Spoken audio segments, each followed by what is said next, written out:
oxide, aluminum, and silicon and carbon are quite common. In fact, the fine grain of it is so fine that I would call this a nano-thermite material.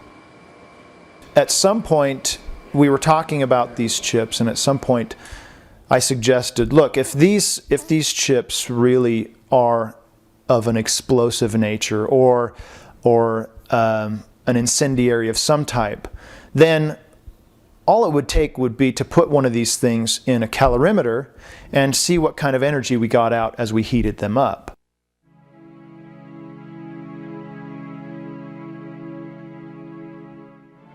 I know they're energetic, so there's no question about that. I mean, the calorimeter's not going to lie to us. As my materials scientist friend said, they blow up.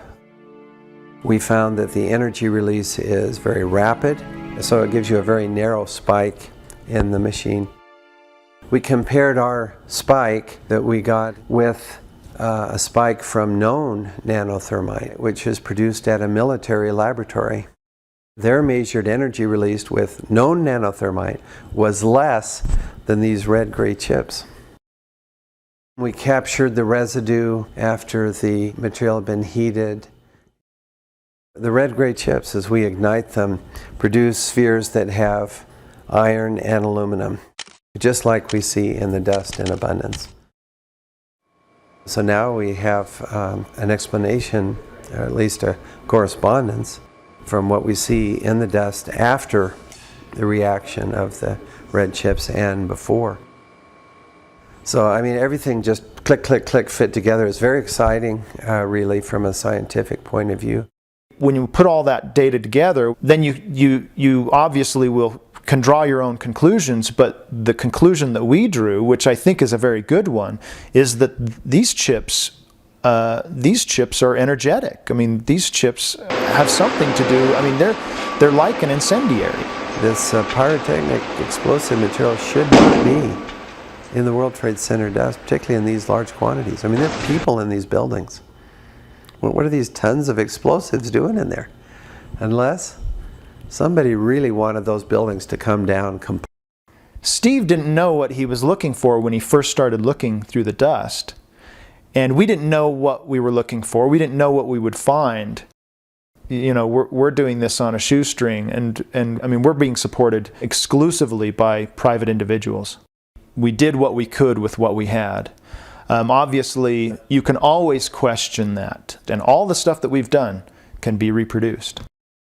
I was a little bit surprised and disappointed that there weren't more people that wanted to try to reproduce the work. It's kind of funny, these guys sit back and sort of take pot shots, but we're the ones doing the experiments. We're in the lab. You know, we're doing the tests.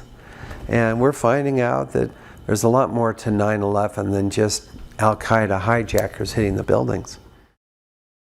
I'm not trying to blame anybody or accuse anybody of anything. I just think that we need to continue looking at this. I don't think it's done. I don't think we've answered all the questions.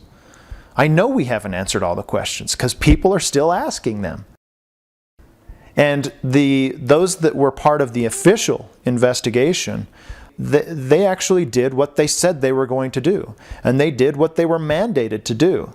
The problem is the mandate didn't go far enough. It needed to run the full, the full investigation, find out everything about what happened that day. Everything. See molten steel.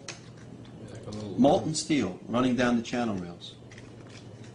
Like you're in a foundry. Yeah, like lava. Like lava. From a volcano. The fires got very intense down there and actually melted beams where it was molten steel that was being dug out. It's this fused element of steel, molten steel and concrete and all of these things all fused by the heat into one single element. And almost like a chunk of lava from Kilauea or Iceland, where they're very sharp but breakable shards on the end here. You saw steel, some of the thickest steel I've ever seen, bent like a pretzel. And you just couldn't imagine the force that took. Where the grapplers were pulling stuff out. big sections of iron that were literally on fire on the other end. They would hit the air and burst into flames, which was pretty spooky to see. There was even a point where you would create an air pocket by moving steel, fueling the fires underground, would ignite cars, and cars would just blow up. But, you know, these underground fires were just like the fires of hell. This is how it's been since day one. Oh, it's unbelievable. And this is 6 weeks later, almost 6 weeks later. And as we get closer to the center of this, it gets hotter and hotter. It's probably 1,500 degrees. We've had some small windows into what we thought was the core at some point, and it looked like an oven. You know, it was just roaring inside. And it was just a bright reddish orange color. See that stuff he's pulling out? What was that, Chief? We're gonna hold off on the water. See the stuff he's pulling out? Yeah. Red hot. If we hit it too much steam, you won't be able to see what he's doing. Great. You see how this debris is still smoking? That's from the fires that are still burning. 8 weeks later, we still got fires burning. Every now and then, one of the pieces of equipment will dig in, will open up a small area. This is a piece of steel that I found in the North Tower. It was down around basement 4. There was 6 levels of the World Trade Center, and it was just found out later on that that's where the jet fuel had run down, and that one section of the box beam was melted, like stalactites and stalagmites. So it was tremendous heat that melted these big, huge box beams, where the steel was just dripping onto each other and stacking up. So I snapped a piece of it off just to show other people how hot the World Trade Center site was. And ministers and officials, and there, this cross is fully extended, melted together with the intense heat. The two beams were never initially part of the same structure. Heat literally melted them together. And the piece of metal that's draped over was molten metal that had literally fallen over one of the arms. Steel-toed boots is one of the biggest things. Steel-toed boots? Steel-toed boots. Out still on the rubble, it's still, I believe, 1,100 degrees. The guy's boots just melt within a few hours.